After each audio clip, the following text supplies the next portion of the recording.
Amis ennemis, bonsoir. Bienvenue ce soir dans la table ronde des tribuns, avec nos 4 chroniqueurs du soir de chic et de choc qui vont se présenter un par un. Et nous allons commencer par Sébastien. Bonsoir Sébastien. Bonsoir. Comment vas-tu ? Ça va bien, et toi Loïc ? Très bien, merci. Prêt à se jeter dans l'arène du soir ? Prêt à s'y jeter. Prêt à s'y Prêt à s'y jeter ? jeter, mais tout doucement. Tout doucement. Lentement mais sûrement. Exactement. Bonsoir Lucas. Bonsoir Loïc. Comment vas-tu ? Ça va et toi ? Super. Prêt aussi ? Prêt. Un peu stressé en off tout à l'heure. Non, ça va. C'est normal. L'appréhension pour la première. Oui, c'est ta première ce soir. L'appréhension pour la première, mais avec Première. plaisir. La famille te regarde ? Papa, Oui, maman, oui, les oui. grands-parents. Ouais, ma petite amie, oui. Oh, qu'on embrasse. Voilà. Caïs, bonsoir. Bonsoir. Comment vas-tu ? Mais écoute, comme d'habitude, en pleine forme. Caïs qu'on voit un petit peu plus avec sa chronique qui fait de plus en plus parler d'elle. En bien, j'ai opposé. Voyons tout de suite. Avec, mais bien sûr, j'en entends que du bien.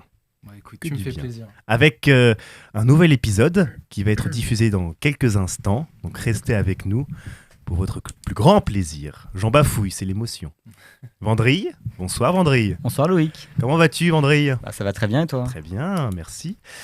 Cinéœil, tu représentes Cinéœil ce soir alors, Tout à fait. avec une belle chronique sur Sur le financement et la production en France. le financement Le et la financement du production. milieu du cinéma. Exactement, puisque ce soir, nous allons parler cinéma.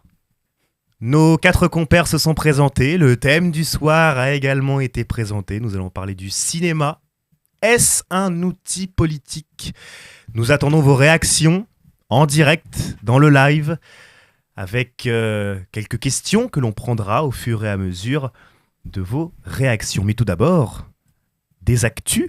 3 actus. On ne déroge pas non plus aux règles immuables. Et commençons par une actu politique française avec la motion de censure qui a été rejetée il y a quelques minutes à l'Assemblée nationale. Le Rassemblement national et le Parti socialiste ne l'ont pas votée. Ça a été une lutte âpre pendant plusieurs jours, pendant plusieurs semaines. Et finalement, François Bayrou s'en sort. La France a un budget. Alors messieurs, très courte réaction. Lucas, pour ta première. Alors, Qu'en penses-tu ? sur la motion Es-tu de censure, soulagé que le budget ait été adopté? que le budget ait été voté et que la été- motion de censure ne soit pas passée ? Bien sûr, non. C'est un budget qui est...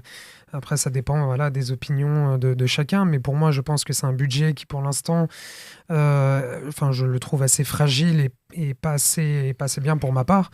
Mais je suis... Il est perfectible. Comment ? Il est perfectible. Oui, comme tout, mais oui, c'est sûr qu'il est perfectible. Mais après, je pense qu'il fallait un budget pour la France. La France insoumise a décidé de déposer une motion de censure. Maintenant, le PS, on va dire, a pris ses responsabilités à gauche. Et Olivier Faure s'est positionné dans une position de réalisme où il était conscient pour les universités, pour les collectivités locales qu'il fallait un budget. De grosses tensions, justement, apparaissent, d'ores et déjà.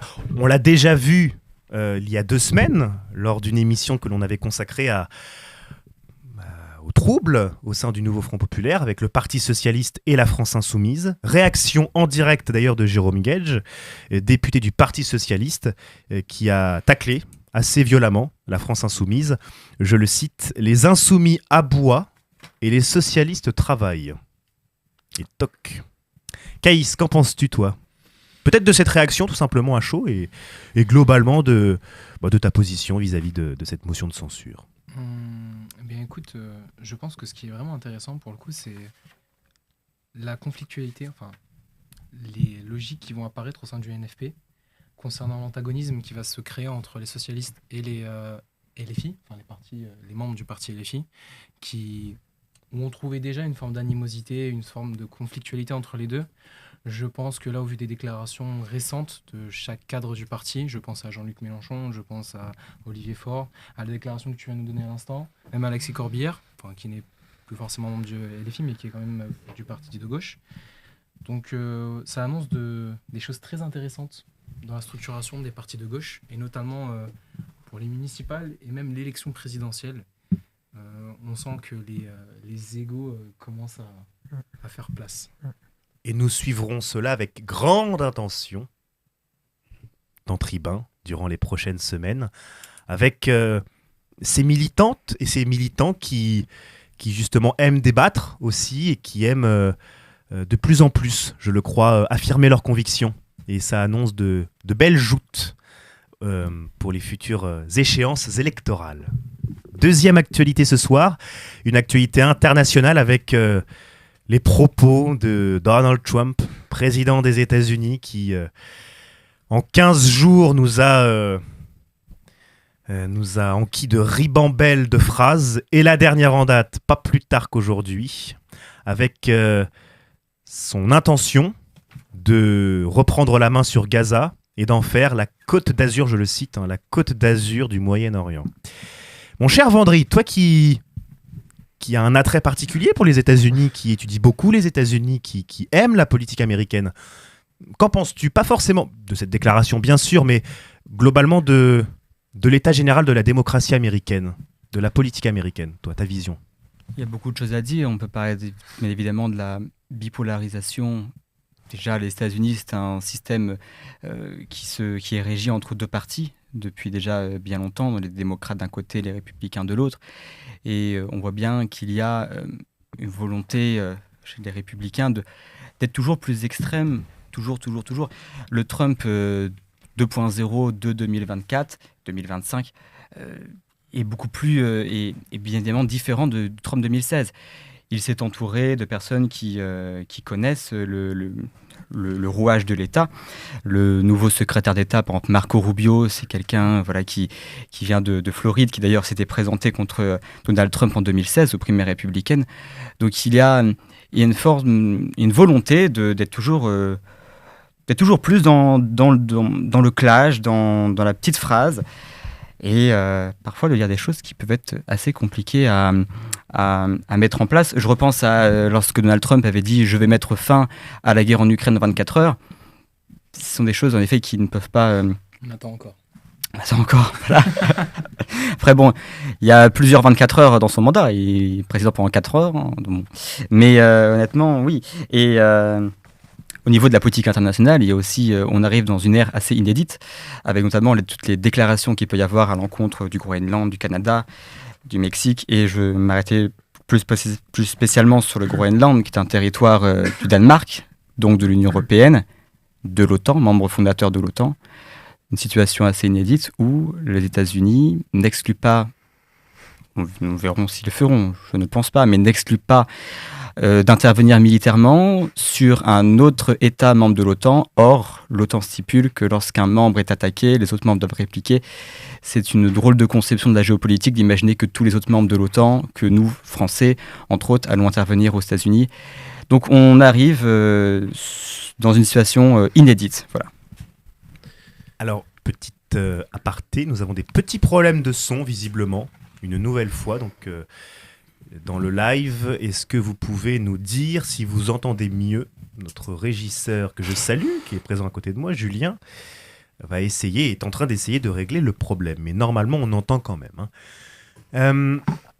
Oui, on va en parler tout à l'heure, Vendry, justement, de cette volonté expansionniste. Oui. Alors, à travers le cinéma, évidemment, il y aura des réminiscences, mais le Groenland, le Mexique, j'ai l'impression qu'on revient aux années 80, quoi. Il y a une sorte de multiverse comme ça qui est assez inquiétant parce que derrière, la France doit aussi chercher son identité, sa place dans cette volonté expansionniste des États-Unis. L'Europe tout entière se pose des questions. Donc c'est très, très compliqué. Vis-à-vis de la France, elle a répondu. Elle a répondu par un communiqué en rappelant qu'aucun État ne doit déplacer de force une population. Donc on s'est déjà positionné aujourd'hui. Après, si je puis m'exprimer sur ce point-là, je pense qu'il y a... Il l'a dit de manière à la Trump un peu, mais je pense qu'il aurait dû mieux préciser ses propos. C'est-à-dire qu'il mettait en avant, bon, il a dit qu'il allait faire la nouvelle Côte d'Azur au Moyen-Orient. Ça, c'est très déplacé, mais je pense qu'il aurait dû dire tout simplement que les États-Unis allaient aider la Palestine à se reconstruire, et notamment Gaza. Et c'est après ce qu'il a voulu mettre en avant en disant on va tout reconstruire, on va essayer de reconstruire l'économie, les bâtiments. Je pense que bon, il l'a exprimé à la manière de Trump, mais ça a été mal exprimé, mais il aurait dû le dire d'une autre manière. Oui, mais ce que Vendry disait justement à juste titre, c'est que en 2016, c'est pas le même Trump. C'est-à-dire qu'en 2016, toutes ces déclarations étaient perçues comme quelque peu fantasques. On s'est dit, voilà, il y a le Parlement qui va peut-être faire tampon, les tribunaux qui vont faire tampon. Là, on sent que c'est beaucoup plus radical et surtout que, politiquement parlant, au sein des États-Unis et même sur le plan judiciaire, les vannes sont totalement ouvertes. Il a la Cour suprême avec lui, il a le Parlement avec lui. C'est pas tout à fait la même chose qu'en 2016. Il faut prendre aussi le contexte dans lequel il a fait l'annonce. C'est lors de la première visite officielle d'un chef d'État aux États-Unis sous la présidence de Trump, qui est Benjamin Netanyahu. Et donc c'est un élément à prendre en compte dans le contexte de l'annonce. Voilà, c'est pas anodin, c'est dans une situation spécifique. Et Netanyahu aussi dans une situation où si il est trop compatissant envers les Palestiniens, risque de perdre sa coalition en Israël. Donc c'est aussi à prendre en compte dans la déclaration de Trump. Troisième actu, ce soir, une actu étudiante, avec la proposition d'une députée socialiste, Fathia Keloachi, députée de la 8e circonscription de la Seine-Saint-Denis, que je salue parce que c'est ma députée, Gagny Villemomble et Rosny-sous-Bois, qui a porté avec conviction, ces derniers mois, une proposition visant à généraliser et à rendre accessible à toutes et tous, à tous les étudiantes et tous les étudiants, le repas à 1 euro. Cette proposition a été présentée par le groupe socialiste et a été adoptée en première lecture ce jeudi 23 janvier.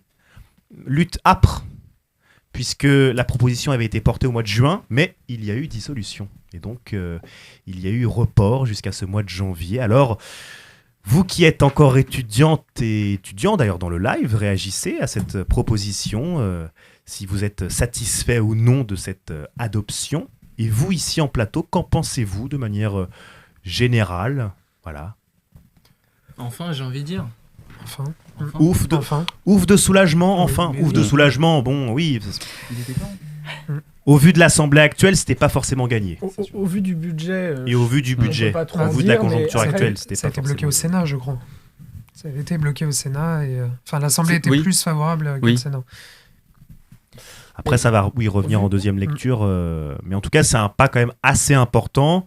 Et même dans l'esprit collectif, c'est un bon signal, je trouve, envoyé. Nous, on le voit ici, hein, je mets toujours en relief les actualités que l'on traite, avec ce qu'on le voit sur le terrain, les Restos du Cœur, par exemple, ici à Champs-sur-Marne. Notre studio est dans le même couloir que le bureau des Restos du Cœur. Et donc, chaque lundi et chaque vendredi, des permanences sont organisées. Et on voit l'afflux de plus en plus massif d'étudiantes et d'étudiants de semaine en semaine. Et nous, ça nous surprend. La queue est vraiment de plus en plus longue. Et c'est dramatique. On ne peut pas ne pas rester insensible. Je me permets de rajouter, Loïc, que c'est même plus qu'un sentiment ou qu'une impression. C'est les personnes des Restos du Cœur, je les connaissais puisque j'étais auparavant dans une autre association qui était aussi à la maison de l'étudiant, et c'était mes voisins. Et donc belle anecdote, Vendry.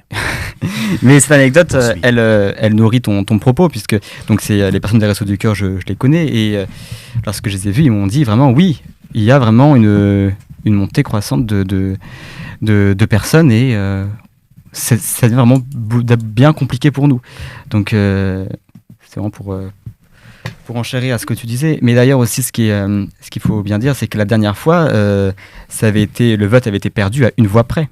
Ouais. Oui, c'était en 2022, il me semble. C'est perdu à 1 voix près à l'Assemblée nationale. En fait, au niveau du budget, on ne sait pas forcément, moi personnellement, je ne sais pas forcément ce qu'il en est.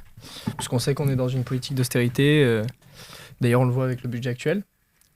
Pour autant, c'est vrai qu'il y a beaucoup de personnes qui sont souvent à la limite entre boursiers, pas boursiers. Et du coup, ces personnes-là ne bénéficient pas de la bourse d'ailleurs et du repas à 1 euro. Du coup, souvent, ça pose aussi beaucoup de problèmes parce qu'il y a Il y a vraiment des gens qui bénéficient du repas à 1 euro et ça change de quelques euros sur le salaire. Tu de passes à leurs un parents. échelon suivant, quoi. Ouais. Exactement, ouais, c'est ça. D'ailleurs, Pour mon, soi, c'est une bonne chose. mon cher Sébastien, m'a-t-on dit que tu avais préparé un édito précisément sur le budget. Alors je t'érige une passerelle pour te passer la balle au bon. Et donc, à toi pour l'édito. Merci Loïc, déjà. Et aujourd'hui, on va parler de politique culturelle, de cinéma. Donc, pour parler de politique culturelle, on sait qu'on est en train de voter, que le budget est passé, puisqu'il a été passé en 49.3. Donc, je vais vous parler du budget des politiques culturelles. Donc, avant-hier, notre Premier ministre François Bayrou a activé l'article 49.3 de notre Constitution, dans laquelle il engage la responsabilité de son gouvernement pour faire passer un budget pour la France en 2025. Ce vote, il cristallise la vie politique française depuis quelques mois. On sait que notre dernier Premier ministre, Michel Barnier, avait déjà proposé un budget et il a été censuré. Et donc, aujourd'hui, on va essayer d'analyser le budget des politiques culturelles, sachant que je ne cherche pas à dénoncer, mais juste à constater. Donc, le budget, déjà, il faut rappeler que chaque année, il est toujours autour de 4,7 milliards d'euros. Cette année, normalement, il est à 4,71 milliards. Et il est divisé en plusieurs strates. Je vais vous dire les 4 plus importantes. Il y a d'abord 32% du budget qui est réparti pour le patrimoine culturel. Il y a 28% qui part dans les spectacles vivants, 18% dans les effectifs ministériels et 10% dans le pass culture. Et sur ce budget-là, il y a eu des coupures. En tout cas, selon la députée Sophie Taillé-Polian, qui est une députée Génération, qui est le nouveau parti de Benoît Hamon et qui est rattachée au PS à l'Assemblée nationale. Et elle déclare qu'il y a eu 210 millions de coupures cette année. Et ces coupures, elles vont aussi s'accentuer dans les collectivités territoriales. Et il y a aussi une baisse du budget de l'enseignement qui passe de 8% à 7% cette année. Donc, alors que la culture appelait à l'aide depuis quelques années sur on veut plus de moyens, au final, on baisse les moyens sur cette année. Il y a aussi une baisse du budget au niveau des collectivités territoriales. Ça, c'est pas du fait de l'État, c'est plus du fait des collectivités. On en reparlera après avec ta chronique Vendry. Donc, c'est en particulier l'Hérault qui a baissé de 48% son budget sur les politiques culturelles et les Pays de la Loire de 67%, avec sa présidente de région. Oui, Christelle Morancé. Que tu portes, j'imagine, dans ton cœur. Évidemment. Qu'est-ce que ça va provoquer? Toutes ces baisses de budget, ça va provoquer forcément une baisse d'emploi, une baisse d'attractivité par la même occasion. Il y a eu une mise à mort de certaines compagnies, pour reprendre les mots de certains journalistes. Et il va y avoir forcément moins de lieux de diffusion, et moins de politique de proximité, en tout cas en termes de culture. Il y a aussi Midi Libre, qui à 3 jours annonce une baisse de budget pour les sorties scolaires, qui passe de 97 millions par an à 72. Et en fait, il y a déjà les 3/4 de ce budget-là qui a déjà été validé. Donc en fait, là, pour le reste de l'année 2025, il reste que 10 millions d'euros pour toute la France, pour toutes les sorties scolaires, dans le cadre de la culture, bien sûr. Donc voilà pour cette petite édito qui nous fait un peu le récap du budget de la politique culturelle de cette année. Christelle Morancet qui a été bousculée, même lourdement bousculée. Le nom m'a interpellé parce que elle a effectué une conférence. Je ne sais pas si vous avez vu cette image où justement elle participait à une conférence dans un amphithéâtre et elle a été alpaguée de manière véhémente par des étudiantes, des étudiants. Parce que justement ces coupes budgétaires sont quand même très drastiques. 67%. 67%, c'est pas drastique, est un mot faible. Oui, messieurs, d'abord une réaction sur Christelle Morancet. Est-ce que vous pensez que c'est une décision qui peut paraître louable au vu de la conjoncture actuelle, ou alors il faut malgré tout préserver un totem culturel, même dans un pays fragile économiquement? Il faut quand même rappeler que les Pays de la Loire, c'est l'une des régions en France qui a le plus de patrimoine culturel. Il y a énormément de châteaux, donc il y a beaucoup de choses à préserver, il y a beaucoup de patrimoine. Beaucoup de festivals. Beaucoup de festivals, donc c'est quand même un gros problème dans ce pays-là. Après, chaque collectivité territoriale gère leur budget comme ils le peuvent, mais il faut rappeler aussi qu'il y a des collectivités très mal gérées.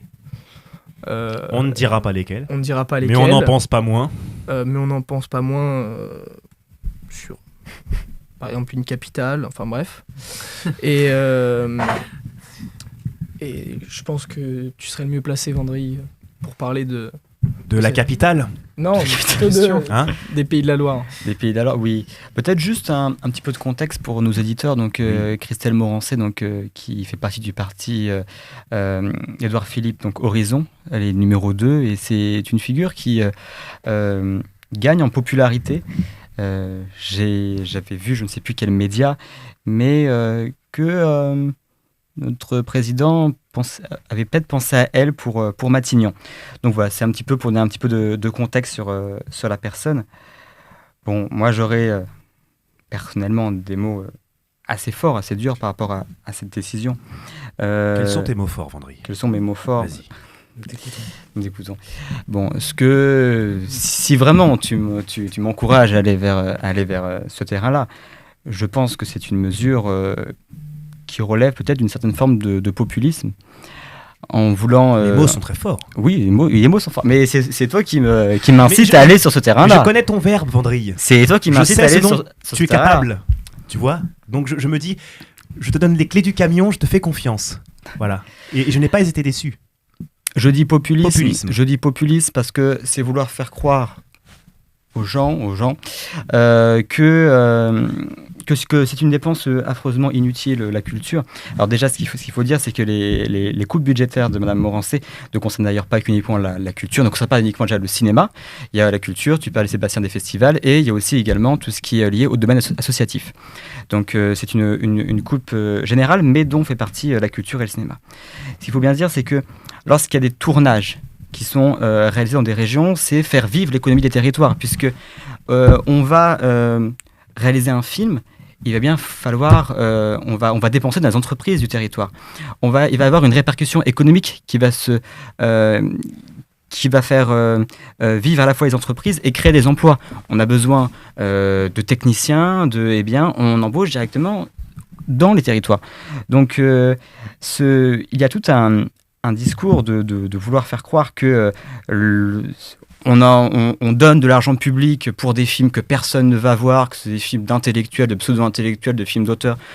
Ce sont des choses qui à la fois sont fausses, puisque je dis on investit dans l'économie, dans les territoires, et puis en même temps, tu parlais, Loïc, est-ce qu'on ne va pas finalement contre la culture, contre notre histoire ? Je développerai ça dans ma chronique tout à l'heure, mais il y a en France ce qu'on appelle l'exception culturelle française, c'est-à-dire que cette considération que la culture et que le cinéma surtout, c'est un bien privilégié en France que nous devons protéger. Et je pense que lorsqu'on aime son pays et qu'on se dit de droite, eh bien, je pense qu'on devrait penser, ne pas oublier que la culture et le cinéma est un bien privilégié que nous devons protéger en France. Quand on pense que le budget de la culture... Tiens, un petit quiz comme ça, un avant-goût avant le quiz de tout à l'heure. Quelle part représente le budget de la culture dans le budget global ? En pourcentage. Combien ? C'est compliqué. De tête, c'est même pas 2%, la culture. Ouais. 1%. Ouais, là, tu vois. 1%. 0,5%. Et c'est Jack Lang, ministre de la Culture, qui n'a pas fait que des choses mauvaises, qui a eu aussi un... Ni que des choses bonnes. Oui. Restons neutres avec lui. D'ailleurs, et qui a augmenté à 1%. Mais 1%, quand on pense qu'avec le Covid, à quel point la culture a représenté quelque chose d'essentiel pour nombre de personnes qui, justement, se sont évadées aussi. Et quand on voit le nombre d'intermittents du spectacle qui triment, moi je le vois avec le théâtre au quotidien, qui triment pour pas grand-chose, pour une reconnaissance infime. Moi, personnellement, je trouve ça scandaleux. 1%. D'ailleurs... Et on rabote, et Madame Morancet, présidente des Pays de Loire, rabote encore malgré... Parce qu'il faut préserver effectivement l'exception culturelle française. Il en va de notre soft power, on en parlera tout à l'heure. On Mais en parlera tout à l'heure. voilà. Mais il y a aussi le fait, je pense qu'on est un petit peu tous au courant, mais il y a eu des annonces qui ont été faites où Notre-Dame, par exemple, on allait devoir payer pour entrer dans Notre-Dame. Je crois que c'était pour les touristes, ce qui est assez scandaleux également. Bon, je crois que ça a été rejeté. Il me semble que l'évêque de Paris n'était pas favorable, Voilà, mais c'est c'est Madame Dati, donc la ministre de la Culture, qui voulait. Et Voilà. puis là, on voit cette crise de la culture, notamment avec là au Louvre en ce moment. Il y a eu le discours du président de la République, mais il y a également, il va y avoir deux billets, c'est-à-dire un billet où on va pouvoir visiter le musée et un billet qu'on devra acheter exclusivement pour aller voir la Joconde. Donc, c'est à travers ces exemples-là qu'on peut voir qu'il y a un problème avec la culture en France. Après, il faut nuancer parce que bon, le Louvre, c'est aussi l'objet d'une instrumentalisation politique aussi du président qui essaie de cadrer sur des sujets, qui essaie de participer. Donc, c'est aussi à prendre en compte. Après, le Louvre est vraiment dans une Bien très sûr. mauvaise posture économique. J'entends Mais tout à c'est vrai fait. que tu as raison. Mais ça peut être politique. On s'y attendait pas d'ailleurs. Enfin, peut-être je joue le candide, mais on J'y attendais quand même un peu. Ah bon? Ah, ça fait un moment quand même. C'est comme Que sur le la Tour Louvre soit Eiffel. dans un tel état? Bah, en fait, il y a beaucoup de choses dont on entend parler, mais qui passent un peu au-dessus. Par exemple, la Tour Eiffel. On en a beaucoup Oui, la Tour entendu Eiffel, parler. À l'heure actuelle, on n'en entend plus forcément parler. Mais oui, c'est des bâtiments culturels qui sont en très très mauvais état, financièrement, ou dans le cadre de la Tour Eiffel, je crois que c'était pas assez bien entretenu. Mais par rapport au Louvre, t'avais mais des par rapport contacts? Pas des contacts, mais des T'avais des informations. infos, Oui, bien ouais. sûr. T'as des sources à révéler? Je garde mes sources. Ça vient du COP du PSG. Bon. Lucas, Oui. c'est ta première ce soir dans l'émission, mais c'est également ta première chronique. C'est vrai. Et donc, eh bien, on t'encourage pour cette première qui va être réussie. Voilà, on Eh bien, c'est prend ton gentil. temps et à toi. Donc du coup, j'aimerais vous parler ce soir du soft power et du cinéma aux États-Unis, donc le cinéma américain et l'impact que ça peut avoir à l'étranger. Donc d'abord, on va commencer par définir ce que c'est le soft power pour nos auditeurs, je pense que c'est important. Donc c'est un concept qui a été développé par le professeur Joseph, je ne sais pas comment on dit, mais Nye. Et en fait, c'est une imposition de valeur ou de conception de manière douce, donc sans mesure coercitive. Donc, c'est-à-dire sans, par exemple, violence ou force militaire. Donc ça peut se faire notamment par la culture. Donc il faut savoir que le soft power américain a commencé très tôt, notamment après la Seconde Guerre mondiale, où les soldats américains ont imposé un système de valeurs, notamment en Europe. Mais pas que les valeurs, il y a également la culture. La culture, c'est-à-dire que ça a pu se voir avec la nourriture et autres. Et donc, ça a commencé très tôt. Mais le cinéma américain, ça sert également à créer du lien à travers ces films, en mettant en avant une certaine idée de la société américaine. C'est-à-dire que dans des films, par exemple, comme Le Loup de Wall Street ou encore Sex and the City, on a une mise en valeur d'une société américaine ultra-libérale et assez consumériste. Et ça plaît notamment outre-Atlantique en Europe, ou notamment sur les réseaux sociaux comme Instagram. On peut voir beaucoup de réels avec le Loup de Wall Street, un film donc, du coup, qui met un peu une personne qui part de rien pour devenir très très riche. Donc c'est une imposition des valeurs américaines d'une certaine société. L'American Dream. Voilà, c'est ça. C'est ça. Donc voilà sur cet aspect. Mais il y a également une vision sociétale. C'est-à-dire que le cinéma américain et la puissance du soft power américain, c'est également de transmettre des connaissances sur des villes où on n'est jamais allé. C'est-à-dire qu'on a tous vu, je pense, Los Angeles dans des films, dans des jeux vidéo comme GTA par exemple, où certains connaissent la carte par cœur, sans même y être allé. Los Santos. Voilà, Los Santos. Donc, cette puissance du soft power, c'est également ça. C'est-à-dire que on connaît certaines villes, on connaît certains bâtiments, on connaît certaines rues, sans être allé dans cette ville-là.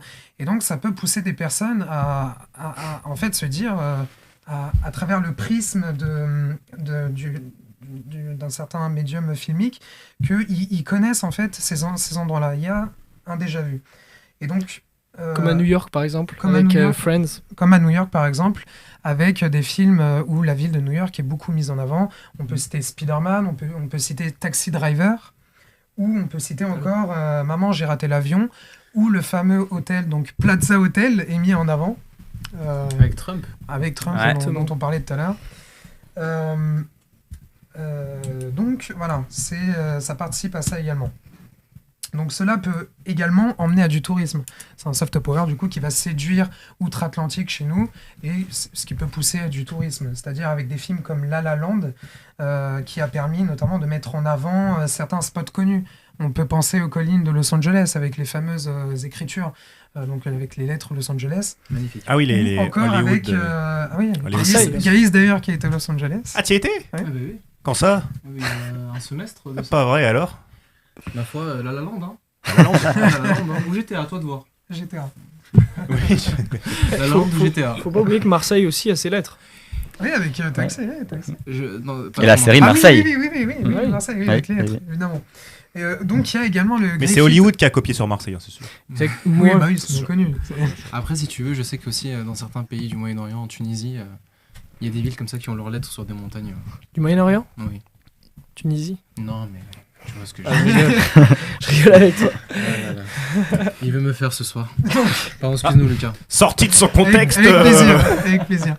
Donc il y a les collines de Los Angeles, groupe mais il y a du- également le Griffith Observatory, qu'on connaît tous, je pense, Et oui. et qu'on a vu dans beaucoup de films également.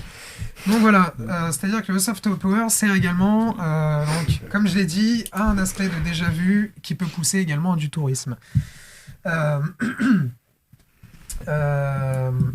Donc il y a également Hollywood, au fil de l'histoire, veut imposer une certaine relecture de l'histoire, une certaine légitimation. Donc je vais m'expliquer par là. C'est-à-dire que dans des films, par exemple, comme American Sniper, où du film, le film se déroule en Irak, où un soldat américain y est envoyé, il y a une certaine légitimation où en fait les Américains cherchent à mettre en avant que seuls eux peuvent régler le conflit du terrorisme et peuvent se battre contre le terrorisme. Ça, c'est une logique qui s'est accentuée notamment avec donc des événements tragiques comme le 11 septembre 2001, où il y a une vraie logique sécuritaire, et donc ça vraiment, ces films-là ont explosé après cet événement-là. On peut le voir notamment avec 13 Hours, donc pareil, qui décrit... Comment tu prononces? 13 Hours. Oh là là là. Un accent Autant- anglais Autant pour moi pour compliqué. l'accent. De pic en pic, ma foi. Hein On enchaîne, hein. Donc du coup, Je voilà. vais pas parler sur l'anglais. Donc du coup voilà, donc il y a une explosion de ces films-là et qui peut inscrire dans l'esprit des gens que les États-Unis sont les seuls à Pouvoir intervenir. pouvoir intervenir et combattre le terrorisme, Surtout la guerre en Irak qui est pas forcément. Enfin, qui qui n'est pas Qui reste- légitime, n'est qui pas- cristallise énormément. cristallise et qui fait débat, ce qui est normal. Il y a également un autre aspect du soft power, c'est, et ça j'aimerais insister dessus, c'est le protagoniste et les antagonistes. C'est-à-dire que dans les films américains, le protagoniste et l'antagoniste est choisi minutieusement. Et donc, là, j'aimerais repartir un peu dans les années 80. C'est-à-dire que, donc, pour une remise en contexte, dans les années 80, c'est un peu une renaissance des États-Unis. C'est-à-dire que les États-Unis veulent reprendre confiance. On le voit notamment avec Ronald Reagan, avec son slogan « Let's America Great Again », que Donald Trump a pu reprendre par la suite. Donc, c'est-à-dire rendre la grandeur à l'Amérique. Et c'est pas anodin, parce qu'on venait de sortir d'événements assez tragiques. Donc la guerre du Vietnam qui a été perdue par les Américains. On a eu des scandales en 1972 avec le Watergate. Donc il y avait une confiance qui était à reprendre et une puissance également qui était à reprendre. Donc durant cette période, les protagonistes, à chaque fois, étaient américains. Et les antagonistes, généralement russes. On peut prendre comme exemple Rocky IV, où le personnage principal, donc Rocky, est américain et part en Russie combattre son adversaire qui est russe. Il le défait notamment en Russie. Donc ça envoie un message assez fort sur cet aspect-là. On a également le film Red Dawn, donc Aube Rouge. Donc pareil, les protagonistes sont américains et les antagonistes russes.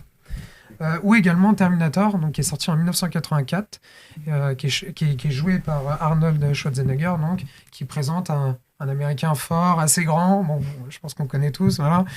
Mais donc voilà, les Américains aiment jouer sur ces deux aspects, protagonistes et antagonistes. Et ils sont choisis très minutieusement.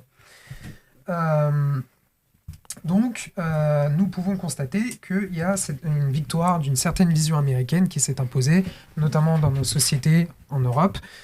Et ce qui est intéressant, et là j'aimerais mettre ce sondage en avant, c'est qu'il y a un sondage du 8 mai 2015 qui a été posé et qui provient de l'IFOP. Donc la question suivante, c'est quelle est selon vous la nation qui a le plus contribué à la défaite de l'Allemagne en 1945 ? Donc, en mai 1945, il y a 57% des personnes qui disaient que c'était l'URSS qui avait défait l'Allemagne, contre 20% qui pensaient que c'était les Américains. Et là, on peut remarquer une certaine victoire des valeurs américaines dans l'imaginaire collectif. C'est avec notamment des films où, encore une fois, les protagonistes sont américains, les antagonistes sont d'une autre nationalité. On peut le voir notamment avec le film Il faut sauver Soldat Ryan de Steven Spielberg, où les Américains sont montrés comme débarquant sur les plages de Normandie et sauvant la France. Donc, ce qui fait qu'en 2015, il y a un renversement majeur où 54% des personnes disent que ce sont les États-Unis qui ont défait l'Allemagne et 23% disent que c'est l'URSS. Donc, il y a vraiment un bouleversement majeur, contrairement à 1945, où les gens pensaient que c'était un petit peu plus l'URSS. Donc voilà. Et j'aimerais terminer notamment en mettant en avant qu'il y a une influence dans les productions, notamment françaises, ou avec une saga comme Taken, qui a été vraiment influencée par la réalisation américaine. Et c'est un film français qui a été réalisé par Luc Besson. Je crois que ça s'est moqué de ton accent là-bas. D'accord. C'est pas grave. Donc, mais il y a une perte, et là c'est pour conclure, petite conclusion, c'est-à-dire qu'il y a quand même une perte d'influence, on le voit, de l'industrie américaine, avec notamment des plateformes en SVOD comme Netflix, où le cinéma sud-coréen est beaucoup plus présent, avec des séries comme Squid Game qui se sont imposées. Oui, tout à fait. Non, je rebondis sur ce que tu dis, c'est très intéressant. Et je pense que les Américains, il y a une volonté dans leur cinéma vraiment d'extérioriser un petit peu tout ce qu'ils ont pu vivre, et en extériorisant ce qu'ils ont pu vivre envers les autres Américains. Et évidemment, il y a aussi une marque de soft power, puisqu'ils vont aussi parler au monde. Moi, je voulais revenir, juste pour être sûr, pour moi et nos auditeurs, le soft power, c'est un moyen d'influence, si j'ai bien compris, qu'exerce un pays sur une population, sur une communauté. C'est ça. Mais de façon douce, c'est-à-dire que c'est pas forcément à travers la guerre ou de sanctions. De façon douce, sans utiliser de moyens qu'on appelle coercitifs, donc de moyens violents. Ok, c'est quelque chose pour simplifier. D'inconscient. Par exemple, quels sont les moyens de soft power, par exemple, pour la France, si on devait faire un parallèle ici, notre gastronomie. Le vin, le Bordeaux, tout ça. Et puis, la France a la culture. chance d'avoir l'image aussi du pays romantique, du pays de l'amour, du pays des droits de l'homme. C'est plein d'images aussi qui jouent dans notre soft power. La langue de Molière aussi. Tout ce qui est littérature, la langue de la poésie, Molière. le théâtre. J'ai vu beaucoup de vidéos Instagram. Et qui joue encore notamment dans les pays asiatiques. L'imaginaire notamment japonais vis-à-vis de la France. Bien sûr, donc c'est vrai que la France, possède un grand soft power également, avec un grand soft power. Je pense qu'il faut dire les choses telles qu'elles sont. Le film dont on parlait de Lucas, c'était Taken. Et donc, Taken. Je réitère Taken. Voilà. De Luc Besson. Voilà, que tout le monde puisse respirer. Non mais il y a un truc intéressant dans ce que tu as dit, par exemple, vis-à-vis du sondage. On voit qu'il y a une évolution de ceux qui pensent que l'URSS a sauvé l'Europe de l'Allemagne et ceux qui pensent que les États-Unis. Mais il y a aussi l'éducation qui a beaucoup joué. Par exemple, les programmes d'histoire étaient faits pour qu'on pense que les États-Unis, parce que l'ennemi était forcément communiste pendant la guerre froide, donc russe. Et donc on a beaucoup insisté sur le fait que c'était les États-Unis qui avaient effectué la plus grande part, on va dire. Et c'est que dans ces dernières années qu'on est en train justement de changer ça en rappelant mieux dans les cours d'histoire, je parle des cours d'histoire de collège, lycée, que l'URSS a vraiment joué un énorme rôle. D'ailleurs, je crois qu'en 2005, le même sondage disait, je crois, 57% pensaient, et là en 2015, seulement 53%.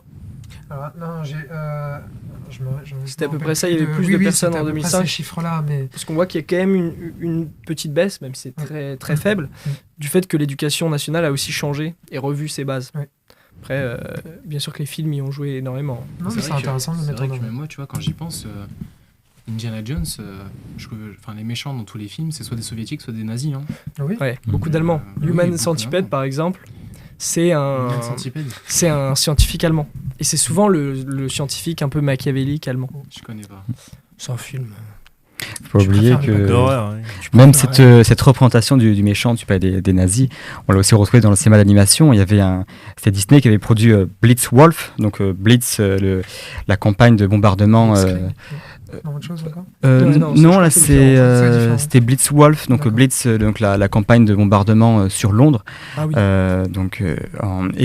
Wolf, donc le loup, où vraiment le grand méchant loup c'était Hitler qui allait bombarder la Grande-Bretagne.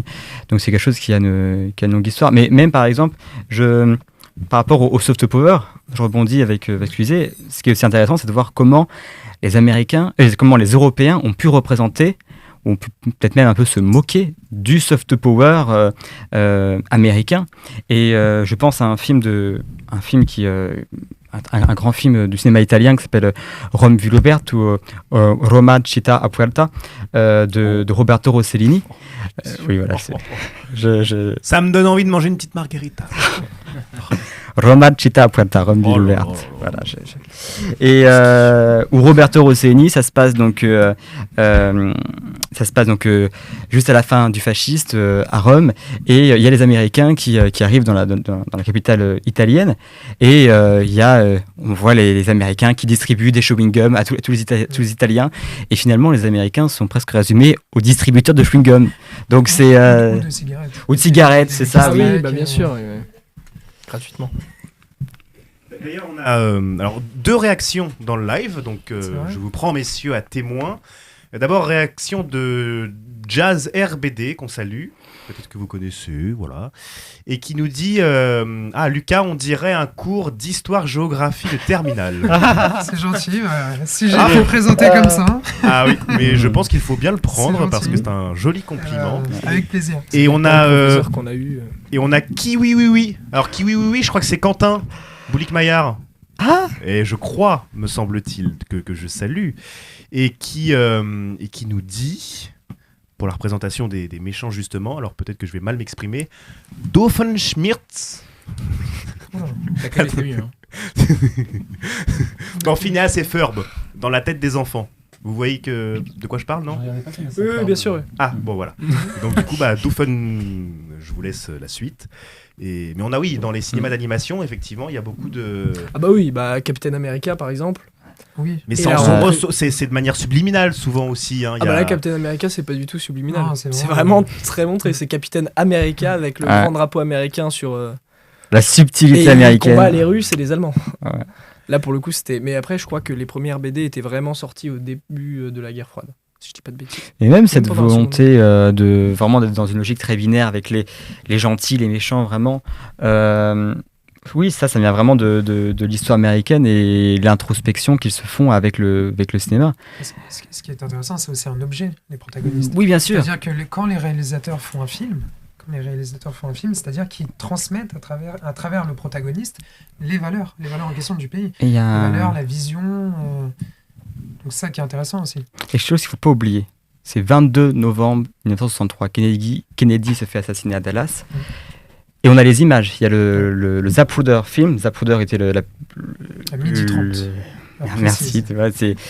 Et on a tous vu les images voilà, de Jackie Kennedy qui essaye de ramasser les bouts de cervelle de son mari. Et ça a choqué les États-Unis parce qu'on avait les images. Et d'un coup, ce sont des images qui sont réelles. Et donc, avec ce que tu disais avec les années 80, où vraiment, c'était à nouveau l'America First, on a voulu vraiment, avec ce que tu disais avec Terminator, sonner une force. Les années 70 ont été vraiment des années horribles, entre différents événements que tu as pu dire, où ça a été où on était presque plus fiers d'être américains, et ça se ressent dans les années 70.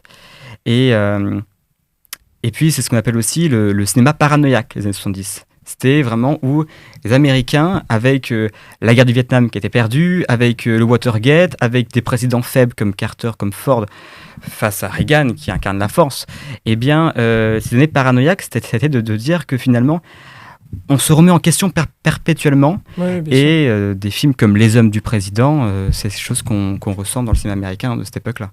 D'ailleurs, Reagan était acteur. Oui, tout à fait. De série B, oui, tout à fait. Grand Voilà. ami de John Wayne. Donald Trump, on l'a rappelé tout Ou à mon l'heure. cher André, un film que tu connais certainement, toi qui es un cinéphile aguerri, Orange Mécanique. Orange Orange Mécanique, Stanley et Kubrick, de bien sûr. Kubrick, ouais, tout à oui. fait. Celui-là, il est Et dans le d'ailleurs- panthéon des... Et puis, si je peux. Oui, bien sûr. Si je Ne peux vous rajouter battez aussi. pas, J'ai senti un peu de... Non, c'est-à-dire que d'autant plus que les Américains, notamment dans les films de guerre, sont jamais décrits comme étant les méchants. C'est-à-dire qu'il y a toujours de la compassion envers eux. Même dans des films horribles où on les voit commettre des exactions. Oui. C'est-à-dire le film Platoon.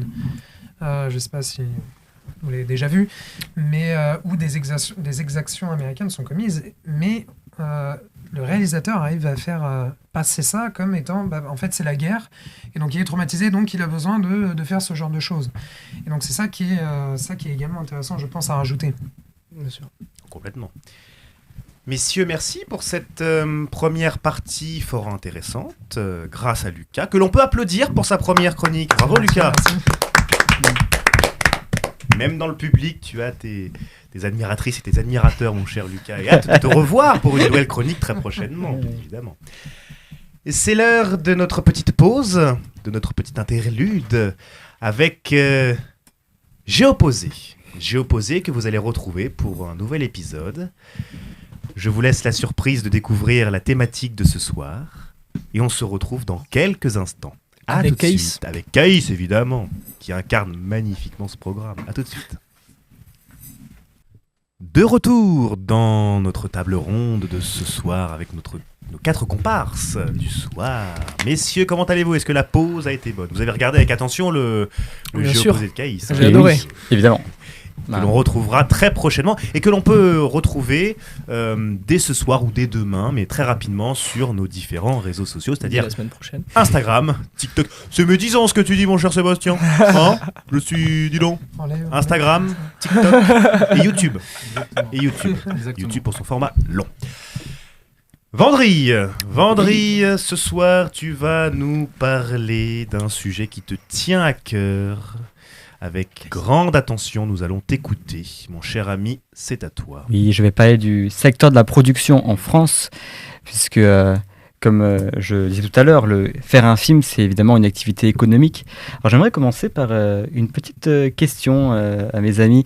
Quel était le premier ministre de la Culture en France ? Il est hyper connu. Ah bah oui. Il est connu. Bah oui, bah oui. Oh non, pas comme ça. C'est Pas une c'est- humiliation bah oui, comme non, ça. non, non. mais Écrivain, résistant. Oui, oui, oui. Est-ce qu'on a le droit de tricher? c'est- Non, attends, Non. je l'ai. Moi aussi, je l'ai. C'est peux entre donner le ici, prénom Jean Moulin. Oui. On peut donner le avec- prénom? Non. Attends, je l'ai. C'est entre ici, Jean Moulin, avec ton terrible cortège. Malraux. André Malraux. Merci. Très bien, très bien, très bien. Donc Sébastien remporte le point. Voilà, bravo. Je le note. Hein. Bravo Sébastien, C'est pas bravo. pour- J'allais donner le prénom et puis bon. C'est pas pour faire une non, compétition, mais je le note. J'avais envie de commencer par André Malraux avec une petite phrase qu'il a pu dire. Le cinéma est un art et par ailleurs une industrie.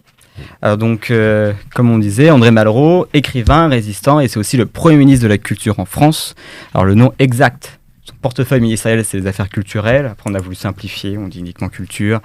Donc il est en fonction de 59 à 69, donc durant l'entièreté des mandats présidentiels du général de Gaulle.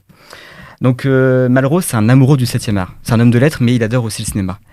Il a écrit un livre qui s'appelle L'Espoir, il a réalisé une adaptation filmique.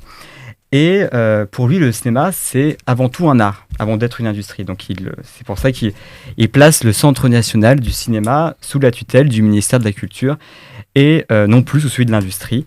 Et il crée une aide qui est incontournable et qui est encore court aujourd'hui dans le financement du film français, c'est l'avance sur recette. Alors cette aide, elle est financée directement sur l'achat de billets de cinéma. Donc vous allez voir un film et peu importe que le film soit français ou non, vous avez 10,72% du prix du billet de cinéma qui va directement au CNC et qui va aider les réalisateurs, notamment les nouveaux réalisateurs, à faire leur film. Donc c'est un pourcentage qui est en vigueur depuis 2007, il a évolué au cours du temps. Donc ce dispositif, il instaure ainsi donc un principe de solidarité entre cinéastes et il permet au cinéma français de voir émerger de nouveaux cinéastes et de rester prospère et de ne pas s'éteindre. Alors là, je parle d'André Malraux, mais aussi important qu'il soit pour le cinéma français, le cinéma ne se résume pas uniquement à Malraux. Et j'ai envie de vous parler donc du CNC, Centre national de la cinématographie, qui est devenu en 2009 le Centre national du cinéma et de l'image animée, puisqu'on a voulu mettre à l'honneur le cinéma d'animation. C'est l'acteur incontournable pour toute personne qui souhaite recevoir des financements pour faire un film. Donc, il a été créé en 1946, suite aux accords, ce qu'on appelle les accords de Bloomberg. C'est un accord signé entre la France et les États-Unis sur l'organisation du marché cinématographique mondial. Donc, le CNC, il représente ce qu'on appelle l'exception culturelle française. C'est ce dont j'ai un petit peu évoqué avec ta chronique, Sébastien. Donc c'est l'idée que la culture, c'est un bien privilégié en France qui doit être défendu face au lot du marché. Ce choix politique, il peut s'expliquer donc ainsi à l'aune de notre histoire qui accorde une place importante à la création et la protection culturelle. Et cela de longue date. Sous l'Ancien Régime, donc François Ier, c'est lui qui a qui a créé le dépôt légal, qui a posé en tout cas les premières bases. Beaumarchais, c'est le droit d'auteur. Louis XIV, la comédie française. Et enfin, plus près de nous, Jean Zay, le ministre de l'Éducation nationale et des Beaux-Arts, sous le Front populaire, c'est le Festival de Cannes. Et que l'on n'oublie pas, le cinéma, il est français. Le cinéma, c'est les Frères Lumière, 1895, le cinématographe.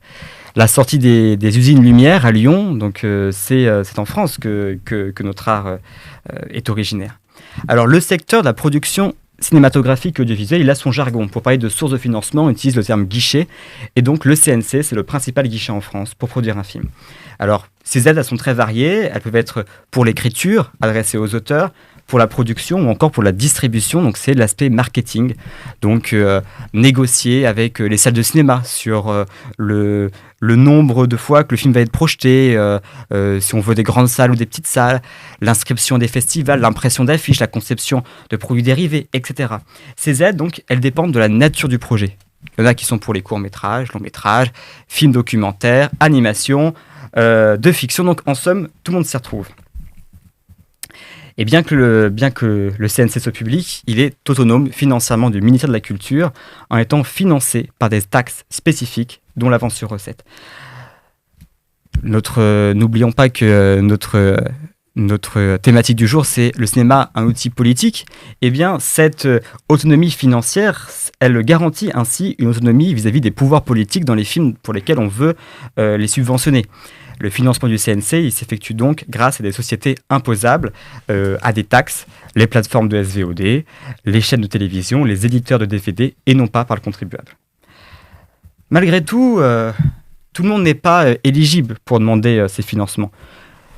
C'est stipulé, écrit noir sur blanc dans le code du cinéma, pour pouvoir être éligible à ces aides, comme pour la plupart de celles pouvant être accordées par les régions, par exemple, ou par d'autres guichets, il faut avoir l'agrément du CNC, pouvant être obtenu en étant une société de production établie en France au capital social minimum de 45 000 €.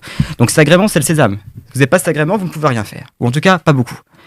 Les guichets pour produire un film donc, sont nombreux. Il y a bien sûr le CNC, mais aussi les collectivités territoriales, dont les régions. Et lorsque nous parlions de notre chère Christelle Morancé, je reviens à ce que je disais, tourner un film dans une région, c'est faire vivre l'économie locale. Il faudra par exemple louer de nombreuses chambres d'hôtel pour l'équipe, mais aussi créer de l'emploi en embauchant des techniciens originaires du coin. Alors du fait de la décentralisation, chaque région fixe ses propres modalités en termes de capacité de financement pour les films. Toutefois, il faut savoir nuancer parce que l'apport des régions dans le financement des films il reste assez minime, ce n'est que 1,7%. Alors, En 85, Jack Lang, ministre de la Culture de François Mitterrand, il crée les Sofica, Société de financement pour l'industrie cinématographique audiovisuelle. Donc c'est un guichet qui est important et qui fonctionne de manière à ce que ces dernières collectent des fonds d'investisseurs privés destinés à financer la production cinématographique audiovisuelle. Elles sont soit à l'initiative de professionnels du cinéma et de l'audiovisuel, soit d'opérateurs du secteur bancaire et financier. Elles sont agréées par le CNC. Aujourd'hui, elles sont au nombre de 13. Et pour pouvoir solliciter le financement de Sofica, il faut également être une entreprise de production agréée par le CNC. Donc, encore une fois, avoir ce fameux agrément qui est essentiel.